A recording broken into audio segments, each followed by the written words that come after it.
যে মানুষটা রাত জাগা শিখিয়েছে সেই মানুষটা এখন ঠিকই ঘুমায়, কিন্তু আমি এখন আর ঘুমাতে পারি না।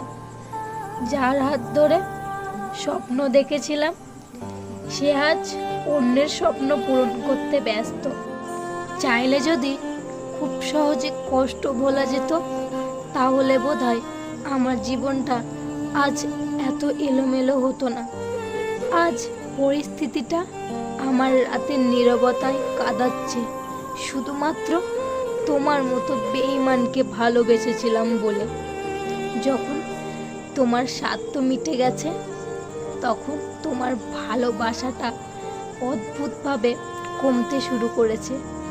আর আজ তুমি আমাকে একবারেই ছুঁড়ে ফেলে দিলে। সব কিছু হারিয়ে আজ আমি বুঝতে পারছি অনেক বড় ভুল করেছিলাম তোমার মতো স্বার্থপর মানুষকে ভালোবেসে। তোমার তো প্রয়োজন মিটে গেছে, তাই আজ তুমি আর আমার নেই। হ্যাঁ, আমি মানলাম আমি খারাপ, কিন্তু আজ পর্যন্ত কারোর সাথে বেঈমানি করিনি। তুমি যদি আমাকে ছেড়ে ভালো থাকো তবে আমার কোনো আপত্তি নেই, কারণ তোমাকে খুশি দেখাটাই আমার স্বপ্ন। লবণ ছাড়া রান্না যেমন স্বাদহীন, বিশ্বাস ছাড়া সম্পর্ক তেমন মূল্যহীন। ভালোবাসা কখনো আঘাত করে না, আঘাত করে আমাদের অতিরিক্ত আশা। বিশ্বাস আর নিঃশ্বাস খুবই মূল্যবান, একবার হারিয়ে গেলে আর ফিরে পাওয়া যায় না। নিজেকে ভালো রাখার দায়িত্বটা নিজেকেই নিতে হবে। খারাপ সময়গুলোতে কেউ পাশে থাকবে না। নিজেকে তখনই খুব অসহায় লাগে যখন প্রিয় মানুষের কাছে একটুখানি সময় চাইলে সে নানান রকম ব্যস্ততার অজুহাত দেখায়।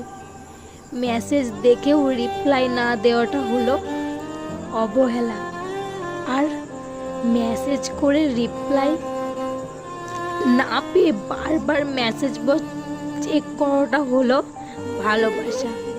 সেই মানুষগুলোই আমাদের খুব বেশি অবহেলা করে যাদেরকে আমরা খুব ভালোবাসি। কাউকে অতিরিক্ত ভালোবাসাটা অনেক বড় অপরাধ, আর এর শাস্তি হলো শুধু কষ্ট আর অবহেলা। মানুষ তখনই আপনাকে অবহেলা করা শুরু করবে যখন তার কাছে আপনার প্রয়োজন ফুরিয়ে যাবে। অবহেলা করছিস কর, সবই তো বুঝি। বেশিরভাগ ক্ষেত্রেই সম্পর্ক নষ্ট হয় অবহেলা আর মিথ্যে অভিযোগের কারণে।